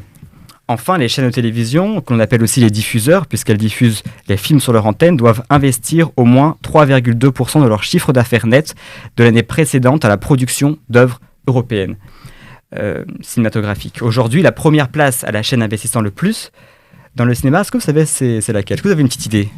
Je suis d'humeur à vous poser des devinettes. Je vois ça. Est-ce que vous auriez une petite idée? T'es d'humeur, toi. Oui, non, j'ai pas envie de faire un monologue. Non, mais j'ai envie d'arrêter mon monologue et j'ai envie de faire participer mes compères. Est-ce que vous avez une idée? La chaîne qui investit le plus dans le cinéma? Oui. À votre avis, ça serait quoi? Moi, je dirais France Télévisions. Le groupe France TV, ouais. Canal+. Non, on a alors France TV, t'as quelle chaîne précisément? Ah, faut une chaîne spécifique. Ah oui. J'allais dire, je suis pas sûr, hein, mais Arte peut-être, non? Arte. Ok, donc on a Arte, on a Canal. Plus maintenant, non? De quoi plus maintenant? Je suis Pour quasiment Canal. sûr. Si. Bah, Canal, c'est Le une fait chaîne. qu'ils aient retiré C8 de la TNT, ça Ah, mais pas- C8, c'est une chaîne juste. Enfin, t'as Canal+, t'as C8. Oui, mais eux avaient décidé justement de se retirer totalement de la télé d'ailleurs. Oui, mais Canal investit. Et justement, ça a enlevé ces investissements-là. Il y a Après, une obligation, les chaînes doivent investir. Mais parce que maintenant qu'ils sont plus du tout sur la. À part. Du coup, si, Canal+, ça existe encore. Non, Canal+, quasiment ils ont sûr. été supprimés. C'est la 14 qui passe à la place de la 4, c'est France 4 maintenant. Oui.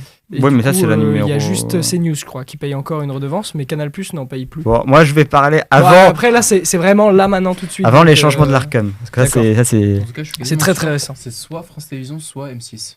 Et là, alors, laquelle de France TV? Ah, je sais pas. Choisis une. Donc là, on a Canal. La 4 ou Là, la on 2. Arte, J'aurais dit Canal avant, du coup. Canal, 2 Canal, 1 Arte. On a l'impression que je suis serveur. Ça La fait 2 ou rire. la 3. Choisis. Non, je peux pas. Je sais que c'est une des deux, j'en suis sûr. Ça me fait penser à Candidat ça me fait penser à une blague, je suis obligé de la faire. C'est un mec qui rentre dans un bar et il fait Hé Albert de Monaco. Merci, Loïc. Merci Loïc pour. C'est gentil. Je sais pas, ça jaillit comme tout à l'heure du fond de mon âme. Je ne sais pas pourquoi. Bon, Loïc et Sébastien, vous avez raison, c'est bien Canal. Voilà. Ah, Canal yes, Plus bravo, via ouais. sa société de Sébastien, coproduction check. Studio Canal. Et check c'est de loin. 481 millions à peu près. C'est, je vais te dire le montant, donc c'est 40% des apports totaux des diffuseurs avec 154,1 milliards d'euros Ah, engagés en 2023. Et tu parles du service public avec France Télévisions, France 2, chaîne du service public, elle arrive à la deuxième place avec la société de coproduction France 2 Cinéma, 12,6% des apports totaux, soit 48,3 milliards d'euros. Bon, on a on a- une différence entre le public et le privé.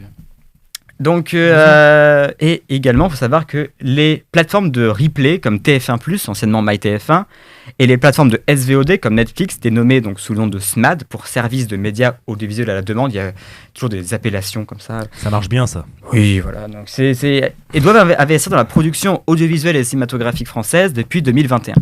TF1+, c'est un carton depuis que c'était lancé il y a un an. Tu as C'est un tes petits coups de cœur de Ouais, Bah, de moi, série je- TF1 que tu veux nous Alors, partager? Je regardais un petit peu la Star Academy en replay Évidemment, là-dessus, ouais. voilà. Ouais. Et puis des créations de fiction française justement, qui sont. Tu es sûr du carton? Comment?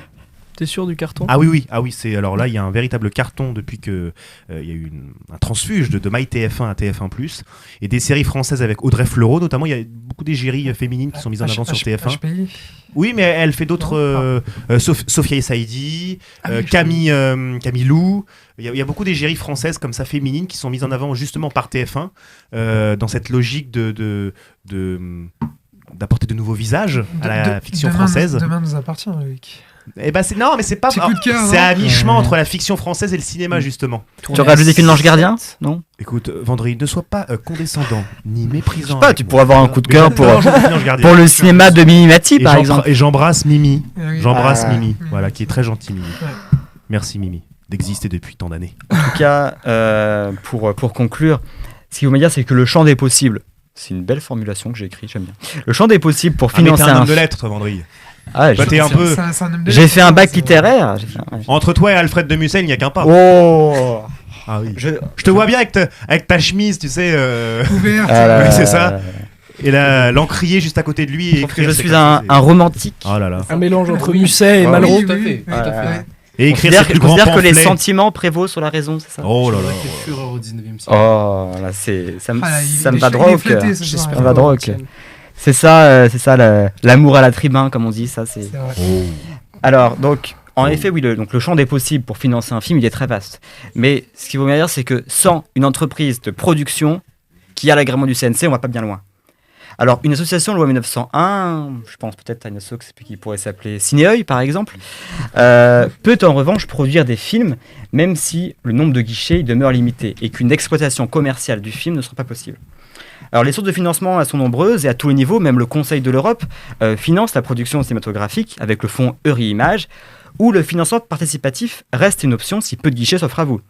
C'est par un financement participatif que KissKissBankBank, qu'Antoine Maximi, l'homme à la chemise rouge de J'irai dormir chez vous, a pu faire sortir son film J'irai mourir dans les Carpates, sorti en 2021. Et rappelons que c'est directement du fait du vote des citoyens, le financement participatif. Et tu as participé à ce financement peut-être Non, mais C'est un défenseur de la démocratie participative que veux-tu dire. Et Il a totalement raison. une coproduction internationale peut Sébastien est également démasqué ce soir. Il a totalement raison. une coproduction internationale peut Zorro également sort de ce corps. être un moyen de s'ouvrir à d'autres guichets relatifs à d'autres pays. Ainsi, un bon plan de fonctionnement, de financement, pardon, donc qui repose sur une diversité de financeurs. Il faut aller voir un peu partout, les coproductions, les SOFICA, les aides régionales. Il faut avoir un dossier solide, le sens du verbe pour convaincre. Côté pouvoir public, financer le cinéma, c'est un retour sur investissement, en faisant vivre l'économie des territoires via les dépenses des entreprises. C'est aussi affirmer notre patte artistique au monde, l'art à la française, fidèle à ce que nous savons faire, raconter le monde avec sensibilité, et des films comme Anatomie d'une chute, de Justine Triet, sorti en 2023, vont dans ce sens. N'oublions pas que les deux films ayant fait... Allez, une petite dernière devinette pour la fin. Quels sont les deux films qui ont fait le plus d'entrées en 2024, selon vous? En 2024. En 2024. Film français ou film. C'est ma dernière devinette, Bah, après je vous laisse c'est- tranquille. J'imagine que c'est des films français. Faut que ce si soit des tu films poses la français question. ou des films de façon générale en France. Non, qui ont fait le plus de... Ah bah je sais. C'est quoi quoi Si tu as eu ma chronique, du coup tu sais. Non, j'ai Ce sont deux films français. pas lu ce On n'a moment-là. pas lu ta chronique. Est-ce que je peux participer Ah, le comte de Monte Celui qui a Cristo. été, Comte de Monte Cristo, oui, c'est le deuxième. celui qui a été oscarisé. On a le Comte de Monte Cristo, c'est le deuxième. Et le premier, c'est un film français aussi. Oui, Qui a oui, été oui. oscarisé. Ça, je sais pas. Mais en tout cas, il a... Sans avoir le nom de Il est- l'acteur ou de l'actrice. C'est non, si c'est celui avec Artus. Ouais. Ah oui, bah un petit truc en un plus. petit truc en plus. Un petit truc en plus, 10,31 millions d'entrées. Le Comte de Monte Cristo, Qui, d'ailleurs, 9,13 je millions. tiens à le dire, est magnifique comme film. Très très beau. Voilà. Voilà. Très bon Les deux film. films sont très très beaux. J'ai pas vu le Comte de Monte Je Cristo. te le Ah, recommande. très bon film. On me le recommande Bon film aussi. beaucoup, mais Mais les deux sont Je magnifiques. l'ai regardé récemment et très bien. Ainsi, un petit truc en plus, ouais, c'est. bah, vous voyez, donc en soi, nous sommes tous d'accord finalement que le cinéma français, il a les moyens de réussir si tous les acteurs, dont les pouvoirs publics, s'engagent à ses côtés. Très belle chronique.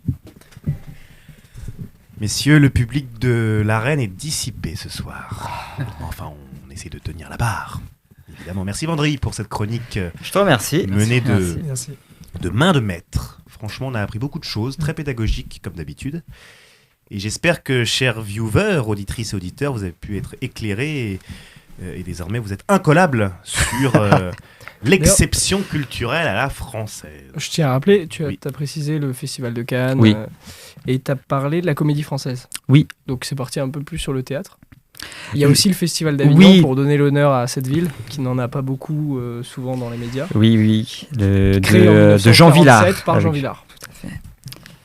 Oui. Pour faire un petit big up à Avignon. Non, mais c'est très bien. C'est ton. Et à mon faut- lycée. Faut toujours que tu arrives à caser le sud que tu chéris tant. Exactement. à D'ailleurs, l'antenne. Demain nous appartient, je crois que c'est à 7. Oui, c'est ça. Tournée. Ça, ouais. C'est ça. Donc à côté de Montpellier.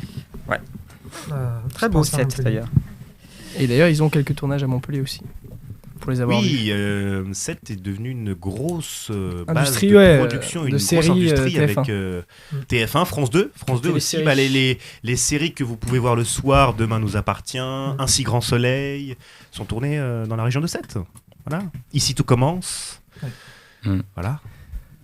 Donc non, Il est je plus suis- belle la vie. Que genre- tu regardes sans doute. Non, mais j'ai Ouais. des membres de ma famille qui aiment bien, finalement, le soir, s'aérer l'esprit à travers C'est vrai. ces vrai. divertissements du quotidien de notre beau pays. C'est bien que le cinéma aussi ne soit pas uniquement parisien et mette en lumière le Sud, sûr. ou même par exemple mettre en lumière la Franche-Comté, le Jura. Plus belle la vie a voulu justement mettre en lumière Une la ville- cité phocéenne, Marseille, qui était trop Oui, mis en tout à fait. avant. C'est ce que j'allais dire, une ville qui a beaucoup. Le été, service public a mise en avant, c'est justement Marseille. complètement. Et Que, ça, avec le carton que cela a engendré quand même. Est-ce C'est-à-dire que que Plus belle la vie aujourd'hui est ancrée dans la mémoire Est-ce collective. que vous avez vu 20 Dieux Va- va- 20 Dieux, le film 20 Dieux qui est sorti récemment au cinéma, enfin récemment, il y a peut-être un mois ou un mois et demi. Bon, parce qu'il a été. Oh 20 Dieu Vendry, tu as vu ce film? T'as dit quoi? Oh 20 Dieu Vendry, tu as vu ce film? Ça, c'est ton côté encore théâtral qui ressort. Justement, C'est on ton est dans côté le thème. court Florent Mais non, que- Ce soir. qui revient. Mais non, mais ce soir, je suis un petit peu pas obligé, mais j'esquisse quelques ingrédients, voilà. J'en profite, c'est le thème. Non, mais c'est Alors, sûr, il faut mettre en avant la cité phocéenne. Bien sûr, Ouais. merci Sébastien de me Elle soutenir. qui n'est rarement mis en avant, surtout au foot. Ah mais c'est un oui, bien sûr. Oh, Là, c'est un débat. toujours, Oh voilà. Là, c'est un Ça y débat, est. là, mais il y a... Ça, c'est le il y a virage une au équipe de teuil foot qui à reprend le Montpellier dessus. aussi. Je sais suis pas, sûr, Ça, mais c'est le virage au teuil. elle est dernière. Fallait qu'on Der- évoque le foot. dernière, Non, mais- d'accord. Ouais. Fallait Sébastien. évoquer le foot. Un Malheureusement. truc à dire pour ta défense? Qu'est-ce que c'est que ces histoires là? Rien à dire. Rien à dire. Tu... Ce sera Non, Tu as ton mais en honneur tout cas, pour toi. Ce sera un trop long débat. très intéressant. Oui, très Donc, intéressant, Vendry. Merci beaucoup, mon cher Bier. Et d'ailleurs, je pense que nous allons établir quelques réels de ta chronique. Oui. Comme celle de Lucas. Bah, d'ailleurs. écoute, avec Ah, plaisir. c'est gentil. Ah ouais, n'oublie pas le compliment de tout à l'heure. Voilà. Professeur d'histoire géo de terminale. Alors, j'en préfère à l'université. ça aurait Écoute, été c'est plus déjà ça. gratifiant. Mais, Ouais, on voit- mais, Faute de grille, on mange des mais merdes, pensez, comme on dit, pensez hein. à tous les profs de terminale, au lycée, Voyons, même bien au sûr. collège. De Pensez à- primaire, de maternelle. Pensez à Tous. À tous les professeurs. maternelle, je sais pas si j'avais l'histoire, mais je me rappelle plus, mais Plutôt primaire. plutôt primaire. Cyril, qui est dans Mais le public ce pensez, soir, a fait une magnifique remarque. Je lui laisse la primeur. Ah, T'as le droit de En prendre tout la cas, mon parole. cher Caïs, je crois que c'est à toi pour ta chronique. Puisque Caïs, c'est un couteau suisse. Il réalise la journée, il réalise Géoposé, et le soir, il nous narre une chronique. Voilà. fait-il la Ça nuit aussi, c'est l'art à la française. Caïs, c'est à toi, vas-y. Bien, écoute, pour Tribun, je suis prêt à tout. Oh. Je suis prêt à tout pour Tribun. Pour le coup, je dois avouer. Rien que pour ça, je vais manger une escalope milanaise ce soir. Je ne sais pas pourquoi, j'adore ça. c'est beau. C'est Ah, bon. là. Arrêtez-le, voyons, arrêtez-le. Non, je souhaitais vous partager un petit sujet, moi, concernant l'évolution de la représentation des femmes dans le cinéma. Je trouve que c'est un sujet extrêmement intéressant. De façon générale, d'ailleurs, les femmes dans l'univers du cinéma, que ce soit dans la représentation, la production, la réalisation, c'est un sujet extrêmement sensible et extrêmement politisé. Et aujourd'hui, j'ai décidé de me centrer plutôt sur la vision que l'on transmet de ce genre, des personnages féminins, qui nous dit énormément de choses sur les luttes politiques et les représentations sociales. Donc pour ça, je vais vous retracer la petite histoire de la représentation des femmes sur le grand écran. Et on commence notre histoire dans les années 1900-1930, où les figures féminines étaient extrêmement stéréotypées. Pour faire simple, une femme à l'écran, c'était la plupart du temps soit une mère qui se veut vertueuse, qui prend soin de ses enfants avec dévouement et autorité, jonglant entre biberon et devoir, câlin et punition. Ou au contraire, ce qu'on pourrait appeler couramment une femme fatale. Du moins pour ceux qui oseraient mettre en question l'heure du coucher. Ces personnages étaient presque exclusivement soumis à ce qu'on appelle aujourd'hui le syndrome de la Schtroumpfette. Nom que je trouve extrêmement original. Le syndrome de la Schtroumpfette qui est une théorie sociologique. Donc, est-ce que ça vous donne une petite idée de ce que ça pourrait être, le syndrome de la Schtroumpfette? Ah, mais il y en avait qu'une seule. Mm. Il y a- Qu'ai-je raté? Non. Non. Non, mais ça- le syndrome de il y avait, Ça se il y avait trompe. qu'une Parce que seule la- Schtroumpfette la- qui s'occupait de. Il n'y a Sébastien. qu'une femme pour. Moi, je vais vous aider un Dans un- petit peu. Qui attise toute convoitise, peut-être. Je vais vous aider un petit peu. Mais je crois, petit aparté, que dans les Schtroumpfs, il y a Oui, c'est un ça. Schtroumpf qui est amoureux de la Excusez-moi, mais Schtroumpfette. la régie me fait C'est rire. quel, Non, mais je crois que juste qu'il y a une schtroumpfette, il y a que des schtroumpfs. Oui, c'est Est-ce ça, que vous c'est pouvez ça. me citer quelques exemples de Schtroumpf? De Est-ce schtroumpf. que vous vous Ah bah rappelez le grincheux. Grincheux. T'as le Schtroumpf grognon. Non, c'est grognon. Ah oui, le Comment gros. il s'appelle grognon. Le grand schtroumpf. Grand Schtroumpf, oui. Ah oui, le grand Ouais, schtroumpf. Il y en a un qui est Maladroit aussi. Maladroit, costaud. Il y en a un Schtroumpf C'est sur farceur. mon venderie, ça, le grand schtroumpf. Oui, il y a plein de caractéristiques Ah, au schtroumpf, ouais. On a Caractéristiques. plusieurs Ouais. Schtroumpfs masculins tandis que la seule schtroumpf qui a sont comme caractéristique d'être Exact- belle, je crois. Exactement, qui sont caractérisés. En fait, les Schtroumpfs masculins sont caractérisés par des valeurs, par des éléments qui les définissent, alors que quand on y pense, finalement, la Schtroumpfette n'est définie par le simple fait qu'être une femme, finalement. Et le personnage, il sert d'élément d'intérêt amoureux pour un ou quelques personnages masculins.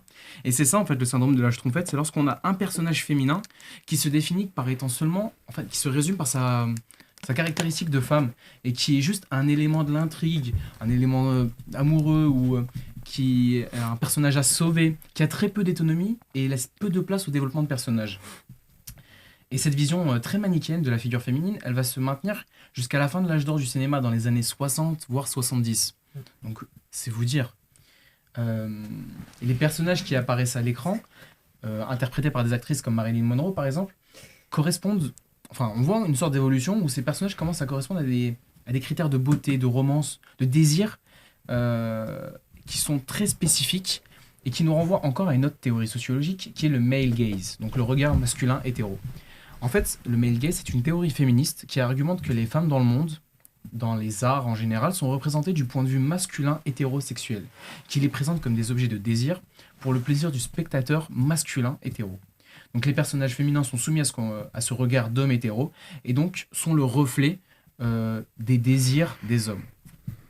Mais on en revient donc, et c'est là où en fait on en revient à l'image des personnages incarnés par Marilyn Monroe par exemple, dans les années 60, mais aussi plus récemment par exemple avec Megan Fox dans Transformers, où finalement le personnage est simplement limité à sa simple représentation sexuelle. En fait elle est sexualisée, extrêmement sexualisée, et manque de fond. Je peux prendre un autre exemple, dans les James Bond, je veux dire, Toujours une femme. il y a toujours un personnage féminin qui se résume au simple fait d'être la James Bond girl. Elle est rattachée au personnage masculin principal. Il y a également ça dans les dessins animés. Exactement, mais j'y viendrai. Mais dans le cas des James Bond, le dernier en date est en 2021, je crois. Ouais, je crois que c'est ça. Ouais. Voilà, début Je crois des que années c'est ça. 2020, on parle encore de James Bond girl. Mm.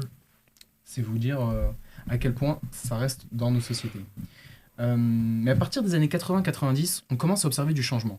Avec les mouvements féministes mondiaux qui commencent à s'accumuler dans les années 60, on voit une sorte d'évolution dans les rôles féminins avec plus de diversité et plus de complexité. Certains personnages rompent complètement avec l'image de la femme sensible et vulnérable, qui était la règle auparavant. Je pense par exemple à Ellen Ripley dans Alien, à Sarah Connor dans Terminator, ou encore Beatrix Kiddo dans Kill Bill. Ces personnages centraux de films d'action, sous stéroïdes, je veux dire, voilà. J'aimerais pas me retrouver seul à seul et me disputer avec un de ces personnages, pour vous dire. Cela m'inquiéterait fortement. Surtout dans Kill Bill. Surtout dans Kill Bill. Ouais. De façon générale, en fait, cette question de la représentation des femmes, elle joue un rôle essentiel dans la construction de l'identité sociale et du regard de chacun. Je veux dire jusqu'au fait que, par exemple, même les hommes vont s'identifier à ce que transmet l'image. Et il en est de même pour les femmes. C'est pour ça que c'est extrêmement important dans la construction du genre chez les enfants. Par exemple, il faut comprendre que les jeunes garçons et les jeunes filles vont s'identifier à ces personnages qu'ils vont voir sur le grand écran et en tirer une forme d'identité. Mais là aussi, on commence à avoir des changements. Par exemple, à l'époque où on pouvait avoir des personnages féminins très passifs, en quête du prince charmant, aujourd'hui on voit des figures et des modèles beaucoup plus indépendants et affirmés. Ces différences s'observent par exemple dans les films Disney, où par exemple on passe du personnage d'Ariel, dans La Petite Sirène, qui est prête à abandonner sa voix pour l'amour d'un prince charmant, à Vaiana, qui est une navigatrice intrépide et qui refuse toute romance et affirme son indépendance. En somme, la représentation des femmes au cinéma, elle évolue progressivement vers des personnages plus complexes et diversifiés, portés par une prise de conscience collective. Toutefois, on voit qu'il persiste encore des stéréotypes, et le changement est encore à faire malheureusement. Mais c'est là où intervient justement beaucoup de mouvements féministes et de voix qui s'élèvent pour changer les choses. l'apparition de plus en plus de femmes dans l'univers du cinéma, à la réalisation, à la production, dans les scénarios, permet de diversifier et de rendre plus de complexité aux personnages féminins et de leur donner leurs droits. Je vous remercie. Merci mon cher Caïs pour Merci cette à chronique toi. fort intéressante. D'ailleurs, je soutiens tes propos par rapport à l'évolution de la manière dont les femmes sont perçues, vues au sein du cinéma. Et je trouve une très bonne chose a été mise en place très récemment dans les tournages. Alors, à la fois dans les répétitions de théâtre et dans les tournages de cinéma, il y a désormais une référente VSS, justement, et c'est obligatoire, qui est attelée par les assurances, qui est présente et qui, justement, assure la sécurité de chacune et de chacun sur le plateau. Et donc, moi, je trouve que c'est une très bonne chose, c'est une très bonne évolution qui est arrivée trop tardivement. C'est assez incroyable que ça soit arrivé il y a quelques années seulement. Mais aujourd'hui, voilà, on a cette assurance-là. Assurance après, voilà. Mais en tout cas, il y a des choses qui sont mises en place. Oui, il y a des structures qui directives sont mises en place. du CNC C'est ça. qui étaient mises en place. CNC, d'ailleurs, dont le directeur a changé aujourd'hui. Bah oui. Oui, le directeur a changé aujourd'hui et dont l'ancien directeur, sans compte le directeur par intérim qui est entre deux, Dominique Boutonnat, a eu des problèmes de VSS notamment. Voilà. Alors j'aimerais juste rajouter, j'ai beaucoup Dominique aimé Boutonnat. le point sur les femmes fortes sous stéroïdes, comme tu as dit. Et ça, on peut le voir, je pense, avec par exemple la saga Star Wars, où dans les années 70, avec les premiers Star Wars, c'était des hommes. Bon, il y a quand même pour l'époque la princesse Leia, hein, qui je sais pas si vous connaissez autour de la table, qui est quand même mise en avant, quand même une femme indépendante, forte, mais ça s'accentue avec, même si je les porte pas dans mon cœur, mais les derniers Star Wars, où là c'est carrément Une héroïne, bien personnage sûr. principal. Pourquoi tu les portes pas Héroïne. dans ton cœur? Pourquoi je les porte pas dans mon cœur? C'est des scénarios refaits. C'est parce qu'ils ont voulu continuer, parce qu'il fallait une suite. Enfin, je sais pas en fait, j'arrive Un pas peu à sa- comme les tuches. Je trouve que c'est du réchauffé un peu. Non, mais j'arrive pas à savoir en fait. J'arrive pas. Après, on peut avoir un débat sur Star Wars, hein, mais j'arrive pas à savoir en fait pourquoi cette suite-là. Quel intérêt ça a donc. Surtout que c'est un Enfin, remix. fallait s'arrêter au 3, je pense. Voilà. C'est un remix. Parce que moi, personnellement, les tuches, là, il y a le 5e qui sort la semaine prochaine. Ouais. Oh, les Les tuches. Les Alors, tuches, ça, pour du le coup, les cobu. tuches, Qu'est-ce qu'on a fait au bon Dieu? J'en Ils font des j'en suites parlais à. avec un ami de Vendry qui disait quelque chose de très intéressant et qui est en rapport avec sa chronique, qui expliquait ces films que l'on critique énormément comme des tuches qui sont répétées. Ce sont finalement ces films-là Oui, bien sûr. qui permettent de faire des entrées et de financer les Bah autres bien films sûr. après. Bah bien sûr. Donc, même si on peut avoir un avis un peu péjoratif sur les tuches qui en arrivent au 5e, je crois. avec un regard sur la société française aussi, comme Bienvenue chez les Oui, Ch'tis. oui. comme, Avec l'avance sur Ils recette, jouent- justement. Ils jouent Voilà. un rôle pour le développement du cinéma. Puis il y a une cer- il y a une Après, c'est des scénarios tirés par les cheveux quand même. Hein, Il y a- si on se non, concentre sur le fond, les tuches. Mais les c'est un, tuches, c'est un bon film parce que l'acteur l'a dit lui-même, c'est-à-dire qu'il y a une certaine vision des personnes qui habitent dans le Nord, qui est péjorative, notamment à Paris. Et donc c'est ça qu'ils veulent mettre en avant. Bah bien sûr. Et après, un, on Il n'y aurait parlait pas de de choses à Marvel. dire suffit, sur les tuches. hein. Ouais, Comment non, c'est pas. Un aurait suffi. Oui, Ah, oui, mais non, les- c'est les- intéressant Non comme, mais c'est vrai qu'il y a de dénoncer ça. énormément de mauvaises idées. Et d'ailleurs, Une suite à Bienvenue chez les Ch'tis, par exemple, Là, ça c'est- aurait enlevé c'est du pas- panache au Ouais. film principal. il n'y a voilà. pas si longtemps, c'était dans les années, un peu avant les années 2010, 2007-2008. Ça avait fait énormément de, vous allez dire que je reparle de sport, mais ça avait fait énormément de bruit. Pas s'en empêcher. Il y avait toute une tribune d'un stade de foot du nord de la France qui avait affiché, parce qu'il recevait Lille ou Lens, qui avait affiché bienvenue les consanguins. Quelque chose comme ça. Et du coup, ça avait énormément marqué. Et d'ailleurs, cette tribune a été interdite 2 années après, et elle l'est toujours aujourd'hui.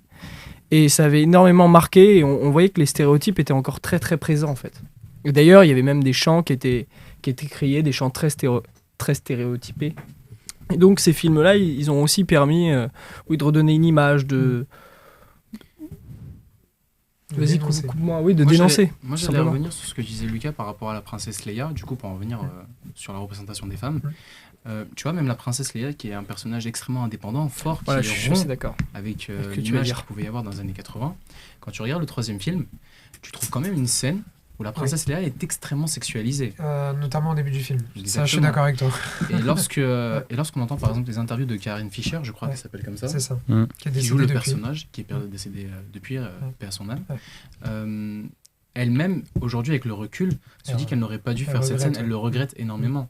Et c'est là où on voit justement cette emprise du male gaze, entre guillemets, qui est une théorie féministe, mais qui a le valeur d'avoir ses arguments.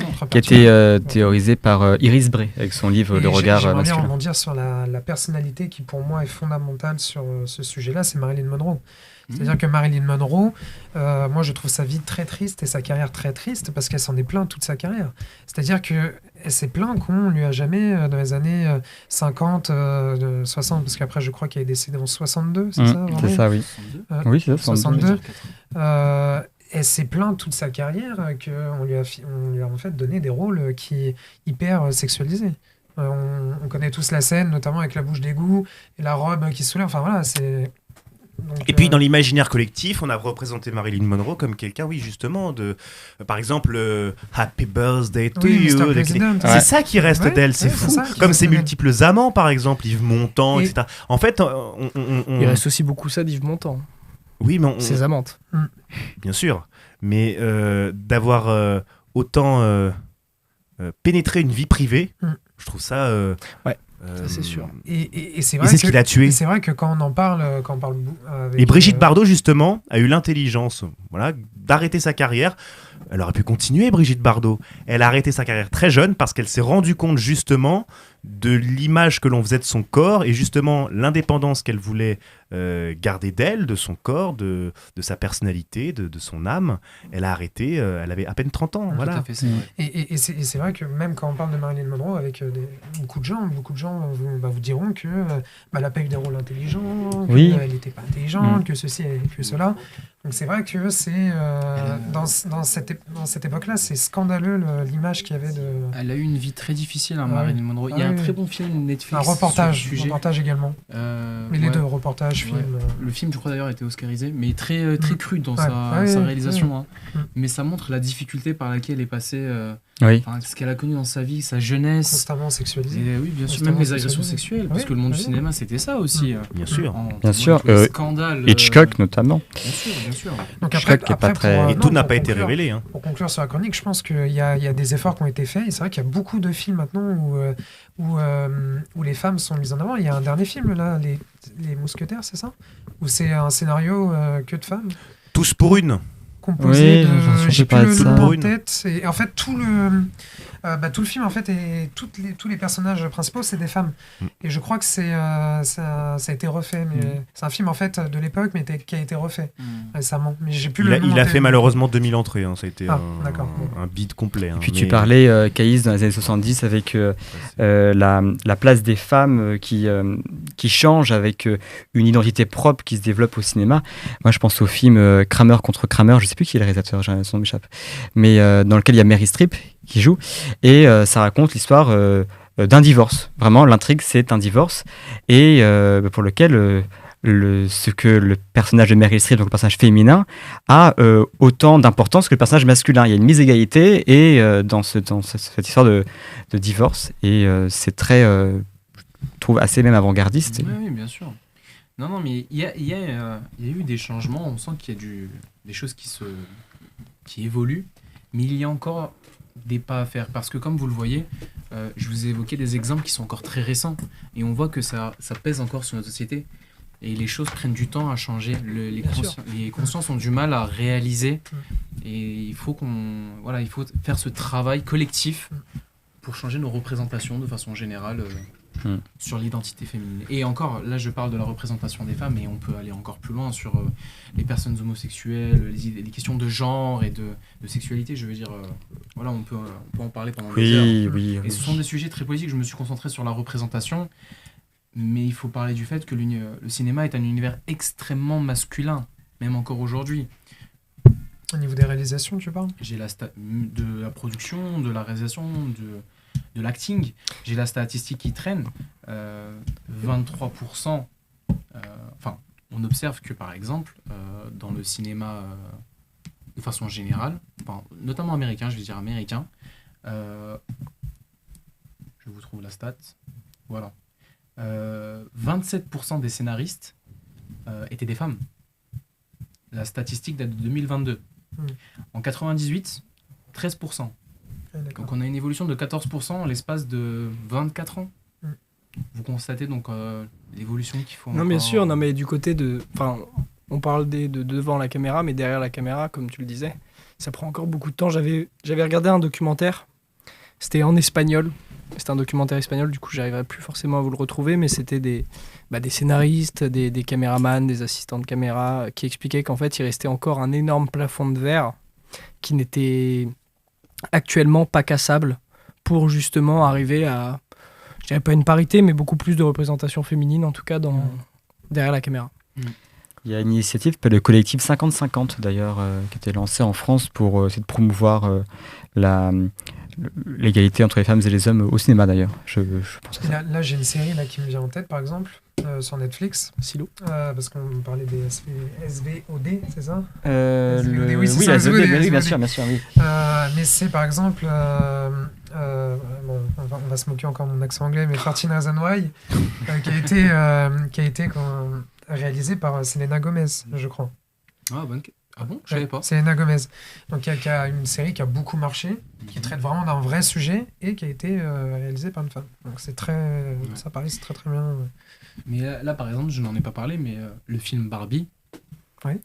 qui a été Ah bah bien sûr. celui de l'année dernière, je crois, c'est 2023. Avec Margot Robbie. Avec Oppenheimer, je C'était il y a crois. c'était il y a pas 2 ans c'est déjà ça, Il y a une 2 ans. rivalité avec C'était en Oppenheimer. 2000. 2 ans, pardon, autant pour moi. Oui, Une bah oui, rivalité ça avec oui. Oppenheimer. Voilà, Ah oui, et ça date un peu. Ils sont sortis en même temps presque. Ce film, Ouais, c'est dont ça. je n'ai pas parlé forcément dans la chronique. Mais il est très stéréotypé Et également. justement, c'est le Il a message, inversé les codes, c'est le message politique qui transmet D'accord. justement. J'ai pas vu le film.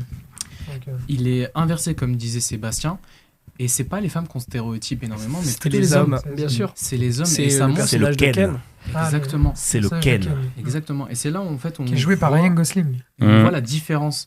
Même si le film, enfin chacun a son opinion sur le film, certains diront qu'il l'ai est pas bon, d'autres J'ai ne pas vu. l'aiment pas.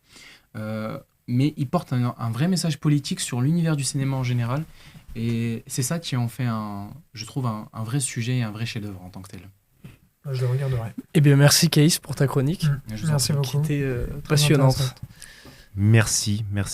J'en ai les poils qui se sont hérissés. Les larmes aux je yeux. crois. Les larmes aux yeux. Les larmes aux Mais yeux. peut-être que les larmes aux yeux sont dues aussi à la prononciation des mots Après, anglais. c'est. J'ai envie de dire, Lucas. J'ai- tant que ça reste Lucas, ça va. Oui. Parce que C'est sa marque de fabrique. Non, Après, c'est- Lucas- On ne va pas dire Oui. de nom, je tiens à m'exprimer. Après, Lucas m'a Mais posé. certains sur cette table. ont un accent anglais très douteux. Après, et des notes très douteuses, mais bon. Après Lucas, tu on oses. Hein on lui a Tu proposé. oses. Mais peut-être que c'est moi, peut-être. Ah. Mystère. Ouais, on ne dira pas. Homme de Mystère, surprise. mystère. Après Lucas, on t'a proposé d'être prof d'histoire, pas prof d'anglais. Donc. C'est vrai. Oui. Mais avec plaisir, c'est avec plaisir. Eh bien, écoutez, je vais, c'est je vais sur passer cette- le c'est diplôme. sur cette Ok, blague, passe. ce trait d'humour de Vendry Letellier Merci. qu'on peut applaudir. Bravo, Vendry. En même temps, on vous applaudit toutes et tous, chers amis, puisque nous allons Grave, nous Grave. dit Cyrine qui nous a accompagnés ce soir dans le public. Merci Cyrine. Merci beaucoup. Bravo. Merci. C'est ainsi que nous allons nous quitter, messieurs, ce soir. Merci à vous pour vos chroniques, merci à vous Merci, pour votre merci. participation, pour votre pertinence, pour votre trait d'esprit à chacun. Voilà. Et Merci à toi j'espère pour vous ton revoir. théâtre. Oh, on fait ce qu'on peut avec ce tout qu'on au long a, de tu sais. l'émission. On fait ce qu'on peut. En tout cas, j'espère vous revoir très rapidement. Caïs, Merci à Cyrine pour. notamment pour Jeux Opposés aussi. Hein, avec le prochain épisode qui est en production, enfin, qui se prépare comme La ça. semaine prochaine. La semaine prochaine, Semaine voilà. prochaine. eh ben, Ouais. Petit scoop de fin d'émission. Et merci. Et merci à Julien qui a assuré avec brio la régie ce soir. Merci, Voilà. Julien. On peut applaudir. Merci, Bravo Julien, merci à toi. Je souhaite juste faire un petit commentaire, si je puis me Ah ben permettre. vas-y. Un remerciement à toutes les personnes de la rédaction qui ont participé à la rédaction des sujets. Bien sûr. Personnellement, je n'ai pas rédigé le mien. Je n'ai pas rédigé le mien non plus. Je donc, tiens à remercier Océane et Lindsay. Voilà, Océane, Lindsay, Fantin, Fantin. Cyrine. Cyrine aussi. Cyrine. en effet. Cyrine. Moi, j'ai On rédigé retrouve le mien. La semaine prochaine, d'ailleurs, pour un petit. Bien sûr. Et je tiens à remercier, j'en profite pour Géoposé, donc Lucas qui a travaillé sur Avec le sujet plaisir. de la Syrie de cette semaine, et Vendry qui nous a préparé le sujet de la semaine prochaine, pour lequel on gardera encore le secret jusque-là. Voilà, c'est un petit teasing de fin d'émission, mais pas piqué des hannetons, comme on dit. Madame, monsieur. C'est les expressions à Loïc. Oh oui. Madame, monsieur, à la semaine prochaine. Prenez soin de vous. Au revoir.